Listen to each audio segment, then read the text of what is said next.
After the streams, Chapter 19, Rollback Refuge. It started with a scream, not the distant, garbled ones that floated through drone speakers. This one was close. Real, human. Ash picked up the scent first.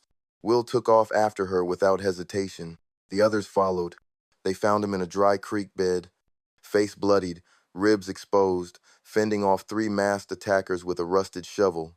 Rico cracked one in the head with a rock. Joey tackled another and screamed, "Unfollow me!" before stomping his monetizer flat.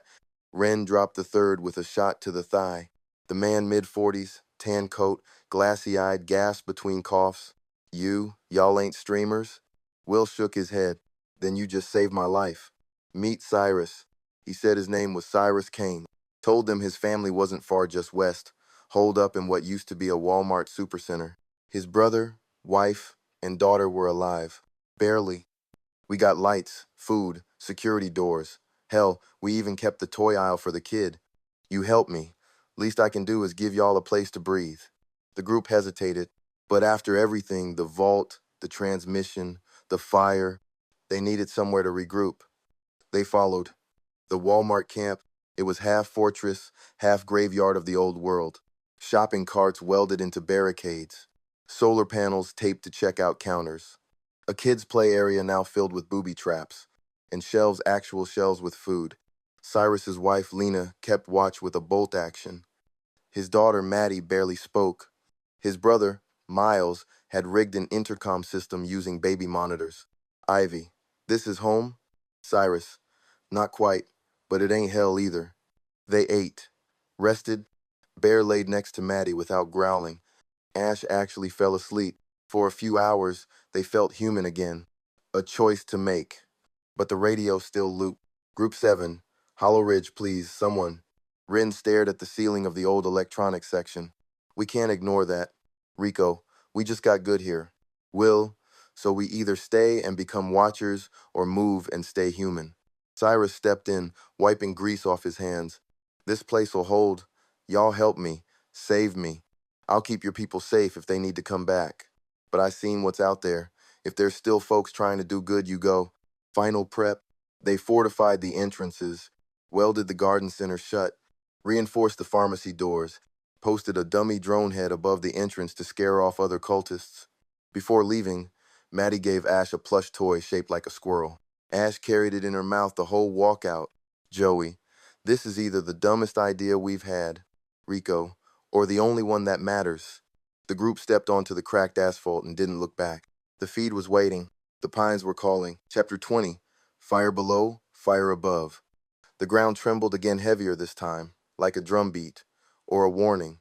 Inside the station, the cult woman's smirk faltered. "What is that?"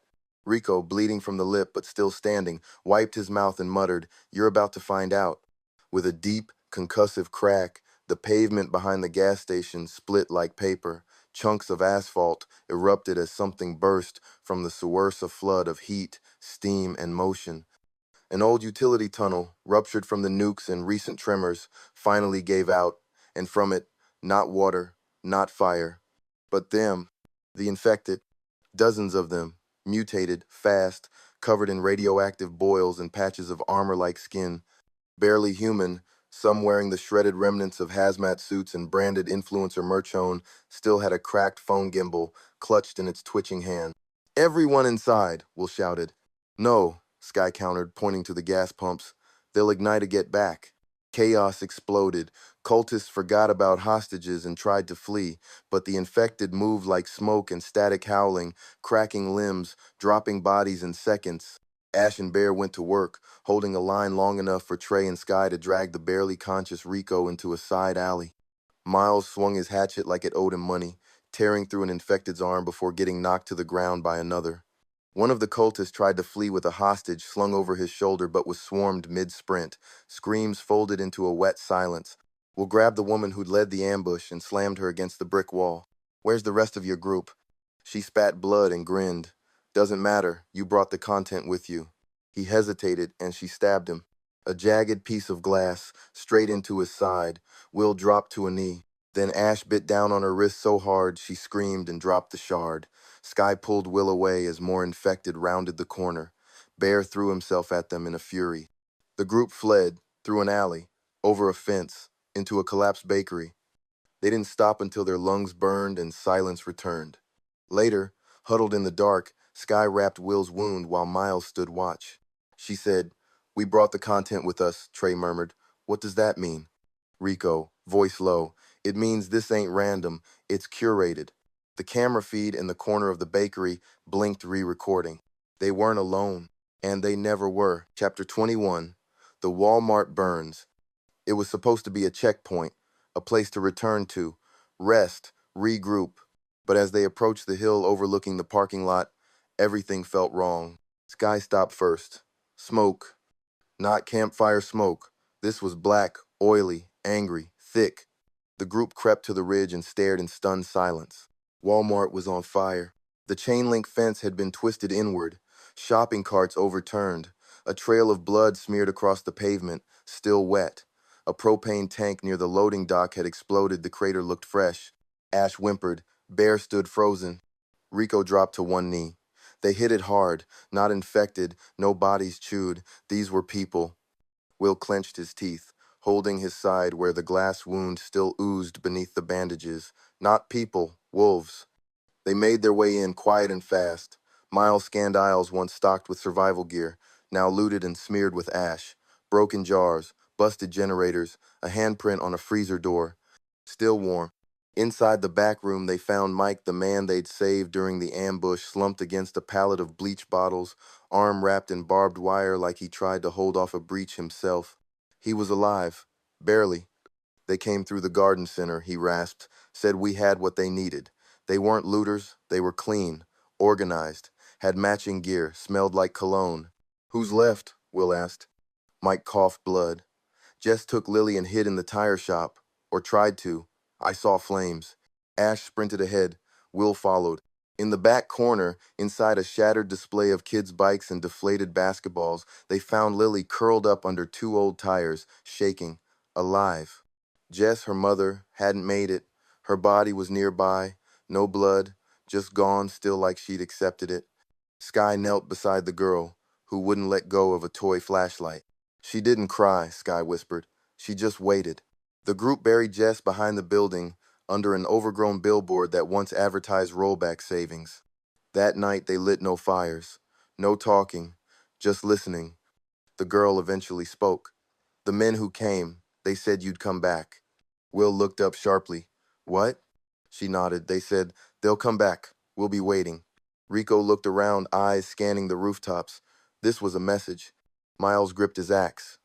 "Then we answer it." Chapter 22, Before the Fall. They stayed another day. It wasn't strategic. It wasn't logical. But it was human. The fire was out, the air was clearer, and for the first time in weeks, nobody was bleeding.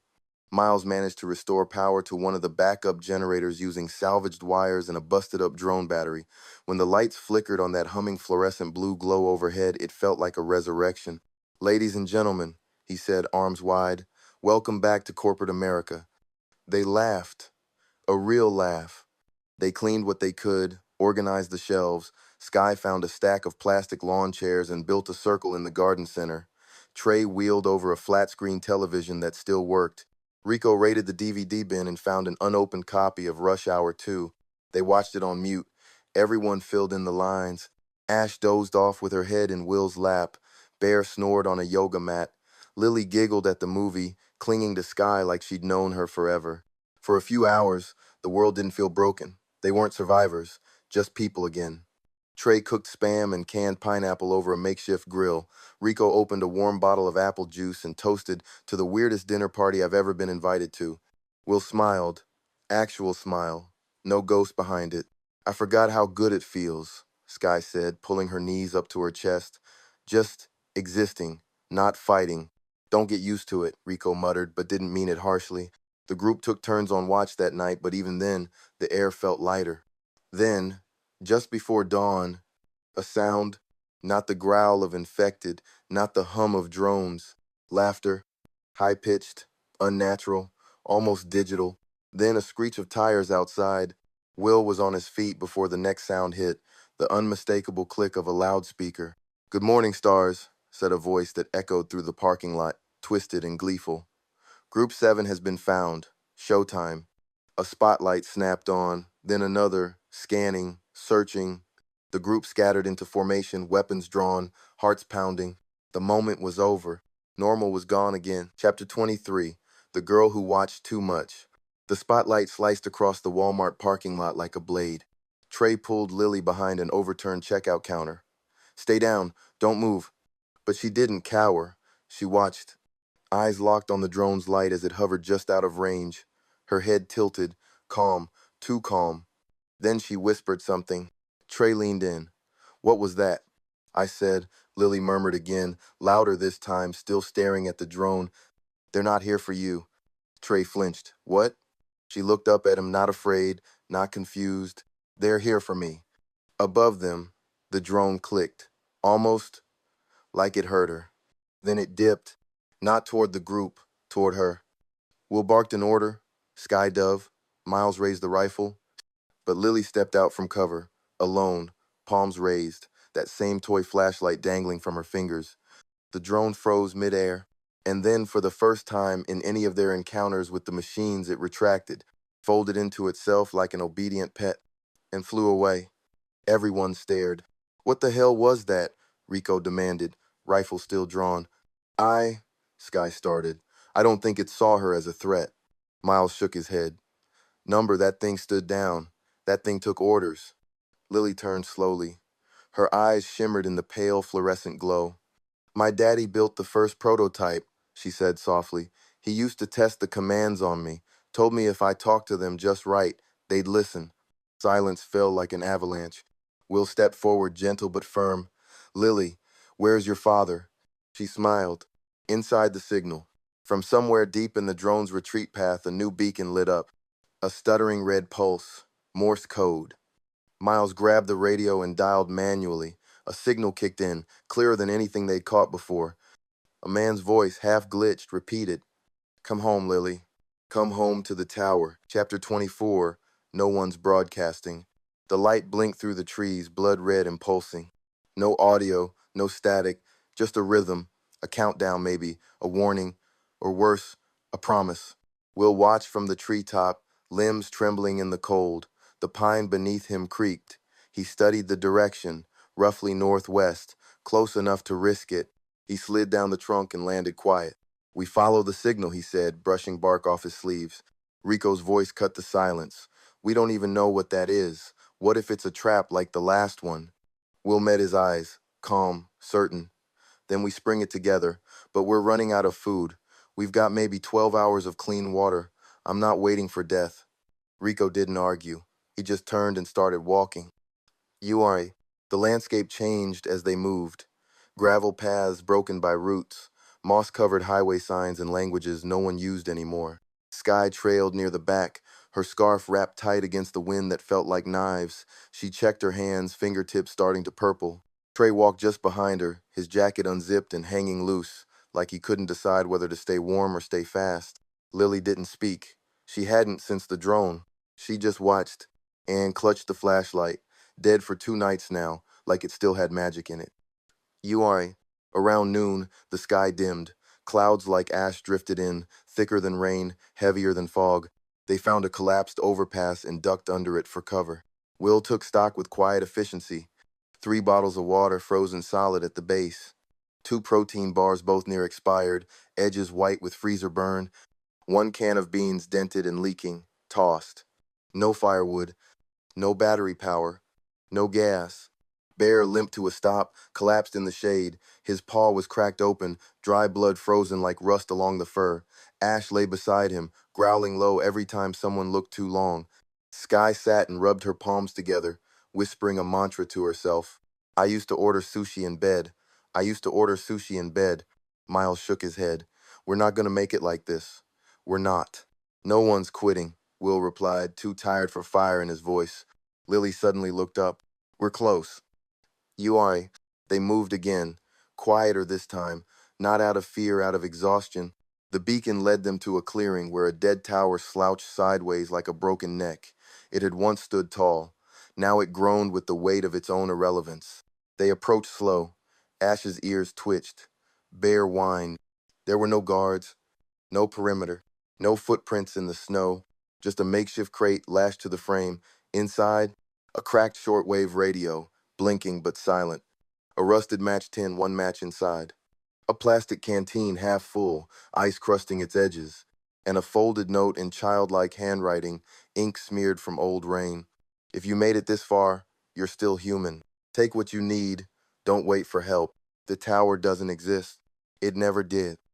You are a silence stretched between them. Sky sat down hard on the frozen earth. We came all this way for nothing? Will didn't answer. He stared at the note like it owed him something.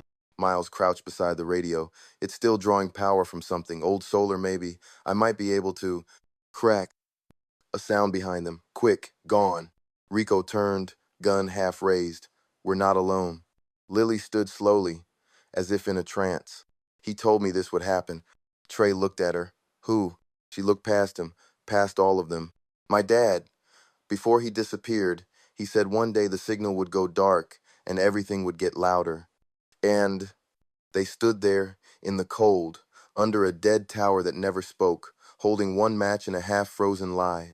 There were no likes to earn, no comments, no audience, just hunger, just ice, just survival. Chapter 25, The Cold Doesn't Care. The signal was dead, so was the hope that came with it. They left the tower by morning. No one said it aloud, but they all felt it, the shift. Something had cracked open inside the group, a silence colder than the frost on the trees. They didn't know where they were going, they just knew they couldn't stay. Easy. They walked in single file through thigh-high snow. Ash led, Will followed with Bear hobbling beside him. The blood on Bear's paw had turned black overnight. Infection was already setting in. Rico didn't speak. He hadn't since the note. Sky lagged behind, hugging herself like her body was trying to disappear into her bones. Her lips were blue. She coughed into her sleeve, a sharp, wet rasp, and quickly wiped it on her pants like no one noticed. Miles noticed. He always did. He just didn't say anything. We need heat, Will said. We need food, Rico shot back. We're chasing heat and water, but nobody's asking when the last time we ate was. They stopped. Trey pointed toward a ridge of dead oaks. Could build shelter there. Elevation's good. Maybe find dry wood. Maybe, Will muttered. We move. Now. Easy. The ridge was steeper than it looked. Sky slipped twice. Lily climbed with eerie ease, like she wasn't even cold. She hummed under her breath now. A tune no one recognized. It looped. It didn't stop. They reached the top and found the bones of what used to be a ranger's post, just the frame left. A few splintered boards, rusted nails, and a metal chimney sticking up like a finger from the grave. We can rig tarp over the frame, Miles said, already pulling cord from his bag. What tarp? Sky asked. You used it 2 nights ago. You cut it to splint Rico's arm, remember? Miles went quiet. Rico sat against a log and stared out at the trees. We're gonna die out here. Will didn't respond. He was busy inspecting Bear's paw. The swelling was worse. He pulled a knife and heated the blade in the small fire. Miles finally got going with the one remaining match. Ash bared her teeth, but didn't move, as Will pressed the hot blade to Bear's paw. The yelp was a knife in the cold. Sky flinched. Lily smiled. Easy. They ate bark soaked in melted snow. It wasn't real food, but it was something in their stomachs. Sky threw hers up 20 minutes later. Miles turned to Will. She's sick. We need to slow down. We slow down. We freeze. Then maybe you freeze alone. The words hung in the air like smoke that didn't know where to go. Will didn't flinch. He simply pointed at the rising frost on the horizon. You want to split? Go ahead. Pick a tree and die under it. But you know what waits out here? Nothing. That's the point. The cold doesn't care. Neither does the hunger. You either move with us or you end alone. Rico spat into the snow. He's not wrong. Easy. That night, they slept in shifts. Ash curled around Bear. Will sat with his knife across his knees, eyes fixed on the darkness.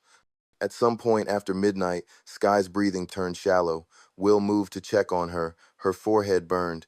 She's got a fever, he whispered. It's starting. Lily leaned in close. She's going to change. No, Will said. She's not. But deep down, even he didn't know if that was true. The old world had fallen with camera flashes and firestorms. This one was quieter, slower, hungrier. No audience, no ads, just choices and consequences. Chapter 26. The fever doesn't lie. It started before dawn, a dry cough, sharp like something cracking in Sky's chest. She tried to hide it at first, turning her head into her coat, shaking quietly like it was just the cold. But it wasn't the cold, not this time. By morning, she couldn't stand. Will found her hunched by the dead fire, trembling, muttering things no one understood. Gotta stream, gotta hit the mark. Maud's asleep. Where's the code? Her eyes didn't focus. Will pressed the back of his hand to her forehead. It burned. She's got a fever. Nobody answered. Rico stood a few feet away, arms crossed. Miles chewed a strip of bark, eyes flicking between the group and the woods. Ash was gone. She's gonna die, Rico said finally. Will didn't look up. Not if we manage it. There's no meds, no real food. What are you gonna do? Patch her up with hope? Will wrapped a tarp around Sky tighter. If she dies, it's not gonna be because we gave up. If she dies, Rico said, stepping closer, and she turns. Who's gonna stop her, huh? You? Lily smiled faintly from the edge of camp. The fever doesn't lie, she whispered. Everyone went still. Trey looked at her hard, but Lily didn't blink. Ash returned just before noon, dragging something behind her. It was a rabbit, caught in a simple snare, its neck broken clean. Bear trailed behind her, limping, nose low. Ash said nothing, just crouched beside a rock, skinned the rabbit in silence, and hung it on a stick over the fire. The smell hit like a wave. Warm, fatty, primal. Will's stomach growled. So did Rico's, but neither moved. She doesn't share with me, Lily said, eyes wide. She never shares with me. You didn't help catch it, Ash said without looking up. You don't eat it. Lily tilted her head. I could have. Then you should have. Sky worsened by the hour. She stopped making sense. She started saying names. Some the group recognized old collabs, streamers who didn't make it, a friend who OD'd midstream once and came back to life like it was a stunt. Wake me when the ad rolls. Did they vote me out? Mom? That one cracked Miles's expression. Just for a second, Will sat with her most of the night. He rotated cloth soaked in snowmelt, told stories, kept her talking or tried to. I don't want to go offline, she whispered at one point. You won't, he said. He didn't believe it. Ash took Will aside after dark. She's not gonna make it. Will didn't answer. Ash dropped the bones of the rabbit into the fire. If she turns, we'll lose someone, maybe more than one. Will looked over at Sky, her breath shallow, her cheeks sunken. I know. Ash nodded and walked away. Behind her, Bear curled beside Sky, like he knew this might be the last time he'd lay next to her. Miles came back just before midnight with something in his hand, cattail roots, frozen and dark. He boiled them in the same pot as Snow and Ash. This isn't medicine, he told Will, but maybe it's something. Will fed Sky a spoonful. She coughed it up. Still, thanks, Will muttered. Miles nodded once and sat by the fire, rubbing his hands for warmth. Rico paced. Lily watched the trees like they whispered secrets only she could hear. And that was when Will heard it. A voice, far off, too soft to catch the words. Not wind, not animal, not machine. Human, calling. Chapter 27, The Line We Draw. By morning, Sky wasn't moving. Her lips were cracked, skin pale. She hadn't spoken since the night before, not even a whisper about old usernames or fake streams. Will sat beside her with a dead stare. He'd barely blinked since before dawn. Miles approached first, crouching beside him. She's septic, or worse. If this spreads, we could all go down. Will didn't look at him. She's still breathing. Barely. Ash stood at a distance, sharpening her blade. Rico paced the perimeter like a wolf who'd been locked in too long. Then came Lily's voice. We could burn her now, she said quietly, while it's still easy. Everyone turned. You're not serious, Trey said, stunned. Lily just shrugged. She's already gone. You're the only ones pretending. The vote wasn't official. It never is in these moments. But it started anyway. Rico, we're running low. One more mouth, even unconscious, and it could be the end of us. Miles, she's still a person. Ash, so was my brother, before he turned. Will stood up slowly, like every muscle in his body had stiffened overnight. She hasn't turned. Yet, Ash said. You kill her, Will said, voice flat, and you'll have to kill me first. The group split. Rico started packing his gear. Ash moved her food out of the shared stash. Trey sat with Sky and whispered something only she could hear. Lily made a pile of firewood. Miles didn't say anything, just kept boiling snow and praying for some kind of answer in the silence. That night, Sky convulsed, foam at the mouth, blood in her eyes. She screamed names no one recognized and clawed at her own skin. Will held her down. Tears ran down his face. "You stay," he said. "You stay, you damn it." Then it stopped. Just stopped. She lay still. Everyone waited. No one breathed. 10 seconds passed. 15. 20. Then a breath. Shallow, but real. Miles dropped to his knees, exhausted. Will collapsed beside her, arms around her trembling frame. "She's still in there," he said hoarsely. Lily stood by the fire, watching, unblinking. "For now," she whispered. Chapter closes with Rico alone, sleeping with his weapon on his chest. Lily drawing strange symbols in the snow behind the camp. And Sky, eyes open, staring at something no one else can see, whispering softly. They're still watching. Chapter 28, Gone in the Cold. Sky was gone by sunrise. No blood, no tracks, no note, just her blanket, folded too neatly. The group woke in waves, Ash first, then Miles. Rico stirred next, and Will last. It was Trey who noticed it. "She's not here." The words hit like a flare. Will tore through the camp. "Sky?" No answer. He called her name again and again until it echoed off the trees. "She couldn't have gotten far," Ash said, pulling on her boots. "She could barely breathe yesterday." "Unless someone helped her," Rico said. They all turned to Lily. She sat by the fire, calm, staring into the flames like they held old memories. "She asked me to open the door," Lily said softly. "What?" Will stepped toward her. "She woke up in the middle of the night, told me she had to go where the signal lives. That doesn't make any damn sense." "None of this does anymore," Lily said, then smiled. "But I think she saw something." Rico drew his knife. "You let a sick girl walk into the woods alone?" "She wasn't sick anymore," Lily said. "She was awake." Tensions cracked wide open. Miles wanted to go after her. Rico said it was suicide, a waste of energy, a trap. Ash said they could spare one person to scout for 10 minutes. Maybe Bear. Will just stared at the tree line, fist clenched so tight his knuckles turned white. "She wouldn't just leave," he said. "Maybe she's not Sky anymore," Lily whispered. Ash snapped. She pinned Lily to the snow in a blink, blade at her throat. "You say that again, and I swear." "Do it," Lily said. "Maybe then you'll all see what she really was." Bear growled low in his chest. The group held. No one moved. Then Trey broke the tension. "There's a trail."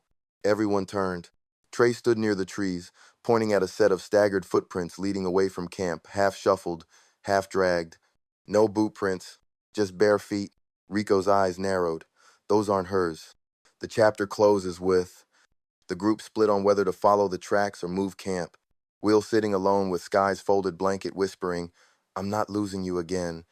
And Lily, digging a small hole behind the fire, placing something wrapped in fabric inside. Something moving, something breathing. Chapter 29. Names and Fuel. The smoke behind them curled like a dying serpent, the last breath of everything they'd tried to build. Walmart was gone, burned into memory. It wasn't up for debate anymore. They were leaving, permanently. The group moved like ghosts across the husk of the parking lot, packs tight, weapons close, silence trailing behind them like fog. That's when they saw it. Tucked between the collapsed dollar store and a line of overturned sedans sat something that didn't belong. A school bus, yellow, whole. Rico checked it first, yanking the driver's side door open with a crowbar and cursing when a raccoon darted out from under the brake pedal. But it ran. It actually ran. Someone, somewhere, had maintained it or abandoned it just right. "Looks like we've got ourselves a moving fortress." Joey grinned, tapping the metal side like it was a new toy. Trey didn't laugh, he just stared at it. "How much gas we got left?" "Not enough." But fate was wild that day. Less than a mile down the road, tucked behind a wall of stripped-down billboards and a row of dead oaks, they found it, a gas station untouched. No graffiti, no burned-out coolers, no bullet holes in the freezer doors. The front door still had glass.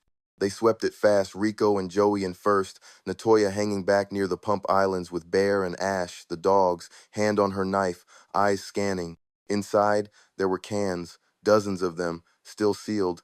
Jerky, beans, bottled water. Trey let out a low whistle. half in awe, half terrified it was a trap. This ain't normal. Maybe not. But normal had died with the first blast wave. They fueled the bus. They loaded what they could, and when the wind got sharp and the sun dropped down like a curtain, they lit a fire behind the station and sat together. For a moment, it almost felt like peace. That's when she spoke. Natoya had been quiet since the fire, quieter than usual. She was sharpening her blade with a smooth rhythm, her face half lit in the flame. "My name's not Ash," she said, soft but clear. "It's Natoya. I don't know why I let y'all call me that. Maybe I needed the distance." Everyone looked at her. No one spoke right away. "Natoya," Will finally repeated, nodding once. "All right then." Joey smirked. "You still scary either way." She didn't smile, but the edge in her jaw unclenched just enough to let some warmth slip through. From that point forward, Ash was gone. Natoya had taken her place, and the road ahead, whatever it held, would have to make room for her. Chapter 30. The Road is Watching. The bus creaked like an old man with broken knees, but it moved. Rico had hot-wired it with a rusted screwdriver and a prayer. The wheel wobbled, the brakes groaned like ghosts, but it moved, and in this world, that made it sacred. Trey drove first, hands tight on the wheel, scanning every turn like it might bite. Natoya sat near the emergency exit with Bear's head in her lap. Her other dog, Ash, lay sprawled under the back row seat, breathing heavy but calm. Will stood, one arm out the cracked window, wind slicing through his hoodie. Joey? He rode with his boots on the cooler, head bobbing to an old playlist on a solar-charged speaker. Only 3 songs worked. The same 3 they'd been listening to for days. No one complained. Noise meant life. They drove for hours through empty towns and fields that looked like skeletons had been farming them, burnt-out churches, playgrounds overgrown with vines, a billboard for a canceled comedy tour still read, "We'll see you in 2022. Trey didn't laugh. No one did. Just before dusk, the gaslight blinked on. Rico knocked on the roof of the cab. "We need to make a call soon. Camp or push?"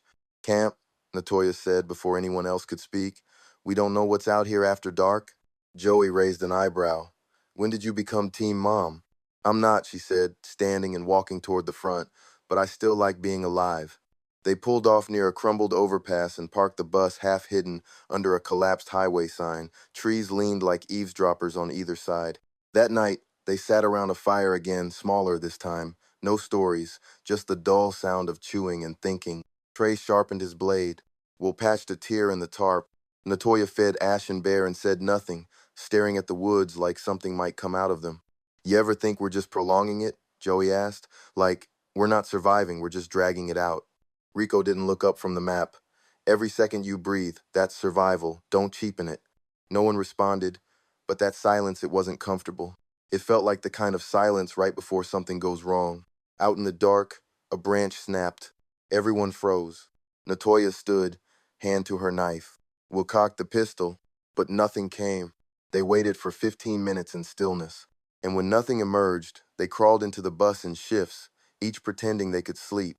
Out there, beyond the trees, something had been watching, and it hadn't moved on. Chapter 31. Tracks in the Ash. The morning came slow, like it didn't want to show up. Fog clung to the trees, thick and pale, wrapping everything in silence. The kind of silence that made you feel like the world was holding its breath. Trey stood watch near the fire pit, boiling water in a battered tin kettle, steam rising like a ghost. His knife was stuck in a log beside him, half buried and still stained from last night's squirrel. Will was next to stir. He stepped down from the bus barefoot, hoodie over his head, pistol holstered at his hip. Bear padded behind him, wide-eyed and alert. Ash followed slower, sniffing the dirt like she smelled something no one else could. "Sleep?" Trey asked without turning. Will shook his head, didn't try. Bear gave a low wuff. Ash circled the fire pit twice, then lay beside it like she was guarding something only she could sense. Joey emerged not long after, rubbing his eyes with the back of his wrist and dragging his hoodie over his bare chest. "Tell me that's coffee." "Tea," Trey muttered. "You drank the last of the coffee 3 days ago." Joey cursed under his breath and sat on the overturned crate near the fire. "Then lie to me next time." Rico joined with the map rolled under one arm, chewing jerky and already calculating mileage out loud. "We follow this stretch another 2 clicks, cut left through what used to be farmland. That puts us on an old service road parallel to I-78, signals coming from northwest still." "You sure that's not a trap?" Joey asked. "Nope. But standing still ain't an option either. Natoya stepped down from the bus last, jacket zipped up, eyes still glassy with sleep. She gave a nod to Will as she passed him, then dropped down to one knee near the fire. "Hold up," she said, voice low and clipped. "What's this?" Everyone leaned in. There were prints in the ash near the edge of camp, not deep but fresh, maybe 4 or 5 steps. Narrow heel, tight gait. Rico crouched. "Not ours." Will stepped forward, eyes narrowing. "Boots. Size 8, maybe 9. Could be military surplus. You see the diagonal tread pattern?" Trey exhaled slow. Someone walked up to camp. "Watched us," Will said, then left. "Or didn't," Joey added, looking toward the trees. "Maybe they're still out there, watching now." Nobody spoke for a few seconds. Bear suddenly stood up straight, ears perked. Ash followed suit, tail stiff and unmoving. "Okay," Trey said. "Load up now." They moved fast, busted camp in under 10 minutes. Fire out, packs repacked, dogs leashed. No one spoke unless it mattered. They pulled the bus back onto the fractured two-lane road and started west. It was silent. No music, no jokes, not even Rico mumbling to himself with the map in his lap. Just the sound of tires on old asphalt and the soft panting of two alert dogs watching every shadow pass by outside the bus windows. An hour in, Joey said, "Hold up." He pointed to a tree about 30 yards off the road. Something was tied to it, red and fluttering. Trey slowed the bus. Will squinted through the fog. It was a t-shirt, faded, stiff with time, but unmistakably red. Black marker had bled through the fabric with 3 jagged words. "Turn back now." "Friendly," Joey muttered. "No," Rico said. "That's not a warning." Will looked over at Bear, who was now growling low, throat tight. "It's a marker," Will said. "They know we're here." Natoya's eyes hadn't left the trees since they left camp. "Then keep moving." And they did. But from that point on, none of them really relaxed. Not even when the fog burned off, not even when the sky turned pale blue. Because behind them, somewhere deep in the woods, someone was still walking. And they weren't walking away. Chapter 32, Whispers from the Pines. The bus rolled slow, tires crackling over loose gravel and fractured asphalt. Patches of frost clung to the roadside where the sunlight couldn't reach. Inside the bus, no one spoke, no one chewed, no one joked. Natoya kept one hand on her blade. Rico kept the rifle between his knees. Bear stood at the front, chin resting on the dashboard, eyes forward. Ash stayed near the back, facing the rear window like she expected something or someone to emerge from the road they left behind. Trey finally broke the silence. "We can't keep running forever." Will didn't answer, just kept his eyes on the road. Joey leaned forward from the bench seat.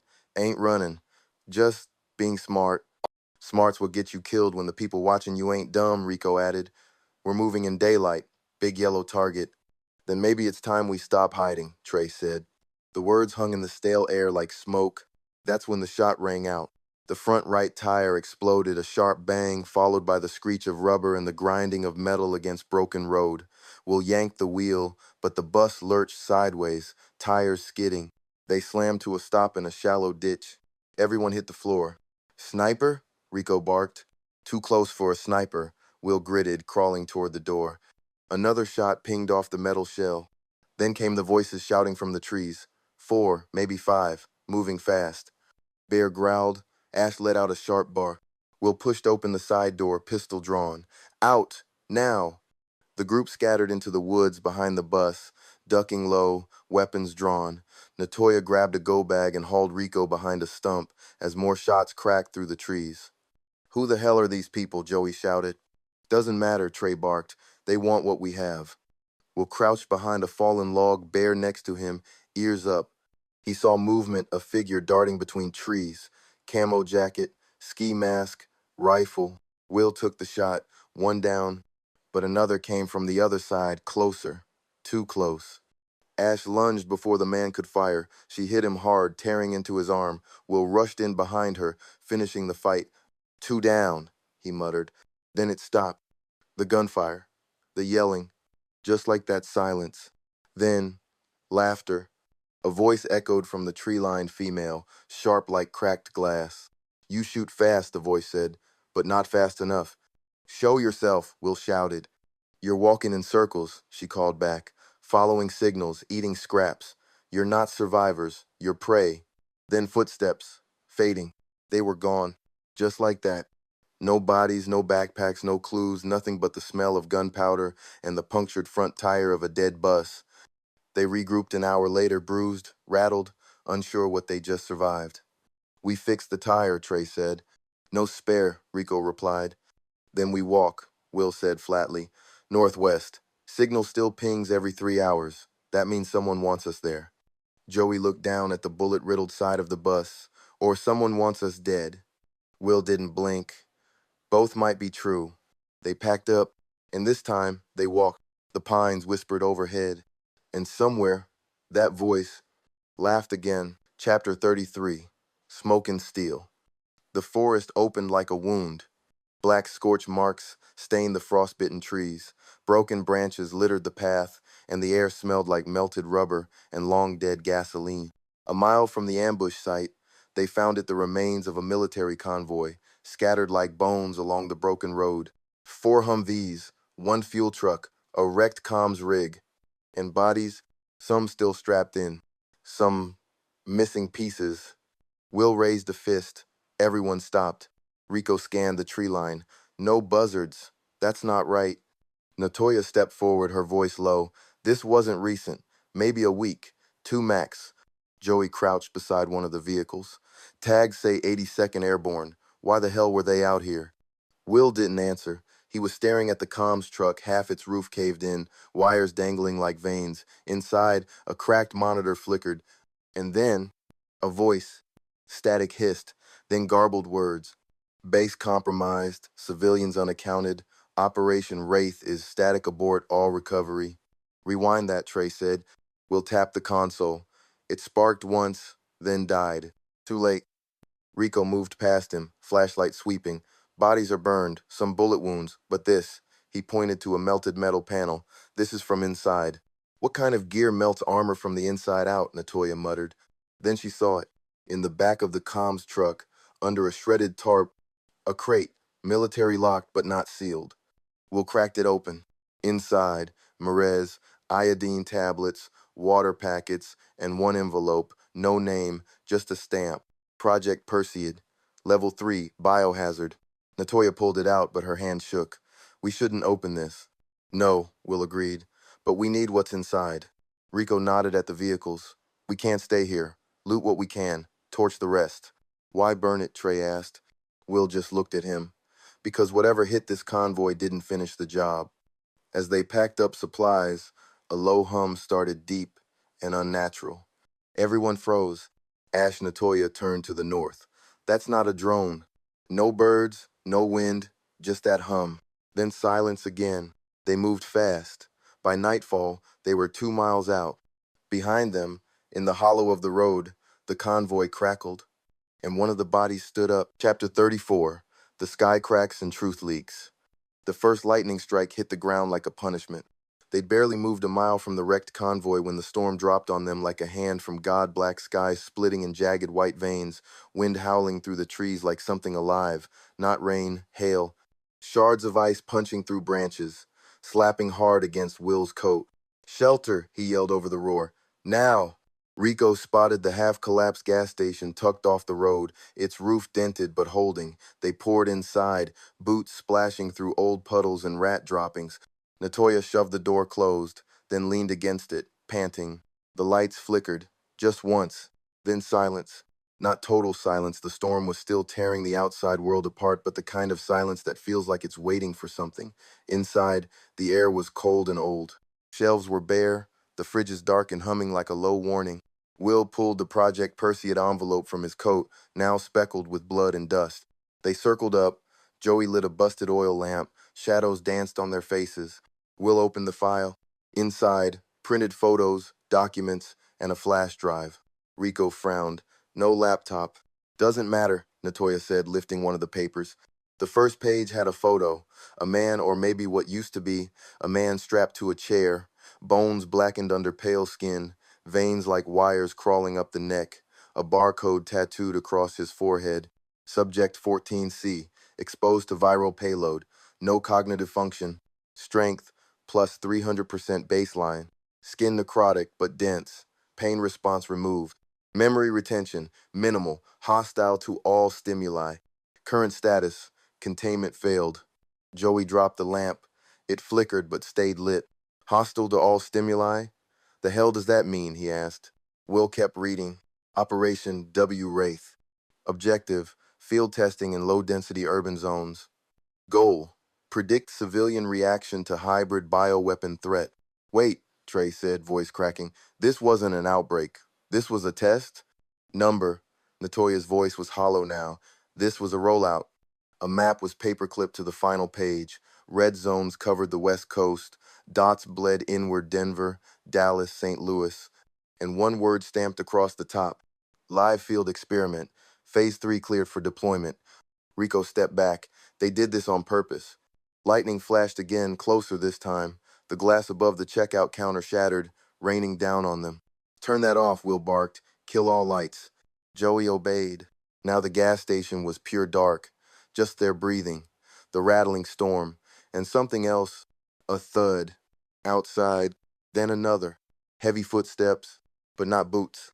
Something dragging. Will pulled his blade. Stay down, stay quiet.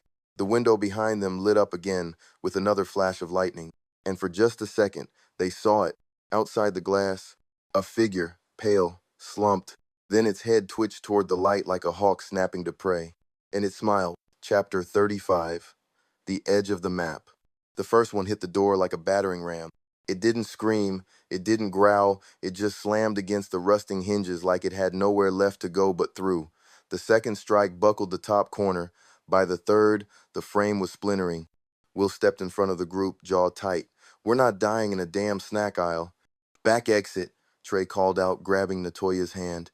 They shoved through the storeroom. Shelves fell. Something shattered. The front door groaned one last time before it burst open behind them.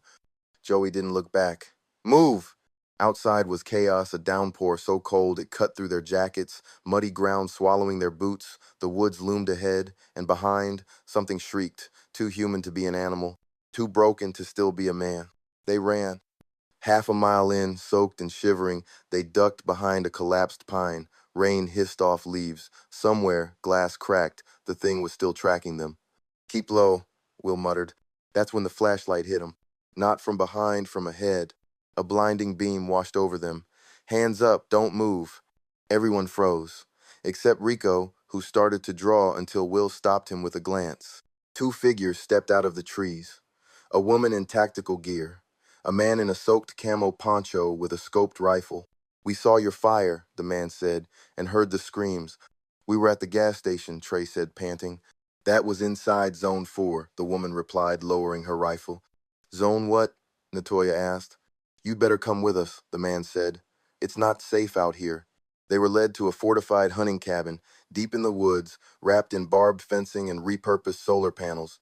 Inside, next to an old pool table covered in maps and papers, the strangers introduced themselves. The woman was Kendra, a paramedic before the world cracked open. The man, Reese, ex-Coast Guard, now tracker, map maker, and realist. This thing, the Perseid outbreak, Kendra tapped a map pinned to a wooden wall. It's not global, not even nationwide. 6 states shaded red with black ink. New York, New Jersey, Pennsylvania, Massachusetts, Connecticut, Rhode Island. The Northeast Corridor, Reese added. Tight, urban, easy to isolate. Whatever they were testing, this is where it hit. Will stared at the map like it might bite him. You're saying it's contained? For now, Reese said. But the edges are breaking. If you're still here when it spreads. We're getting out, Joey said. We just need to know how. Reese pulled out another map, highways crisscrossed, some blacked out, others with notes in red. You head west, through rural New York. Avoid I-95, stay off main highways. There's a bottleneck near Scranton. After that, if you can make it into Ohio or West Virginia, you might be clear. And what happens if we don't make it out in time? Natoya asked, her voice quieter than usual. Kendra didn't flinch. Then this place becomes your coffin. We'll trace the border of New York, his eyes resting on where red turned to white. We move at dawn. Rico nodded. Wheels or no wheels? Joey looked around the room, then to the woods outside. Let's pray for wheels. Natoya reached down, rubbed Bear and King's fur as they trembled under the table. They said it was entertainment, she whispered, but all of this, it was a test. And somewhere out in the dark, something clicked, like a trigger being pulled. Chapter 37, The Edge of the Map. The roads grew narrower, trees leaned in like watchers. The line on the map, the one drawn in shaky pen ink by Kendra's group, became more guesswork than guide. It was Reese who first noticed the air shifting. "We're getting close," she muttered. "Closer than I thought." "To the border?" Joey asked. She nodded. "Pennsylvania's edge. New York's maybe 10, 15 miles out. If the experiments only hit the northeast, that's our shot." But no one dared to believe it. Not yet. At dawn, they hit the checkpoint. Barbed wire curled around collapsed guard towers. A half-burned sign still read, "Welcome to New York." Bodies lay in the brushed military uniforms, helmets still on, but their eyes had long stopped watching. "It's like they were trying to stop people from leaving," Will said. "No," Rico said, crouching beside one of the corpses, "from getting in." There was movement ahead. A low whistle cut the air. Reese froze. "Down. Now."